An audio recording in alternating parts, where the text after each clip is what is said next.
एक गांव में रानी नाम की सफेद रंग की गाय रहती थी, जो बहुत मेहनती और समझदार थी। उसका खुद का एक खूबसूरत खेत था, जहां वह हर दिन पूरी लगन से काम करती थी। रोज सुबह होते ही रानी उठकर अपने खेत पर जाती, अपने सींगों से हल चलाती और खेत की मिट्टी को तैयार करती।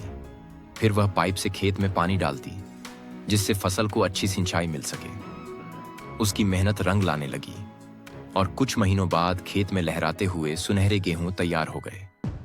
रानी अपनी मेहनत का फल देखकर बहुत खुश थी, लेकिन एक दिन अचानक काली नाम की एक शरारती गाय खेत में घुस आई। वह इधर उधर उछलने कूदने लगी, खेत में लेटने और दौड़ने लगी, जिससे गेहूं की फसल पूरी तरह से नष्ट हो गई। जब रानी खेत पर पहुंची तो उसने देखा कि उसकी सारी मेहनत बर्बाद हो चुकी थी। यह देखकर वह बहुत गुस्से और दुखी हो गई। गुस्से में आकर दोनों आपस में भिड़ गईं। रानी और काली अपनी अपनी सींगें टकराने लगीं, धूल उड़ने लगी और खेत में लड़ाई होने लगी। गांव के कुछ लोग दूर से यह सब देख रहे थे, लेकिन कोई भी बीच बचाव नहीं कर रहा था। आखिरकार रानी ने समझदारी दिखाई और तुरंत पुलिस को फोन कर दिया। उसने अपनी टूटी फूटी आवाज में पुलिस को पूरी बात समझाई।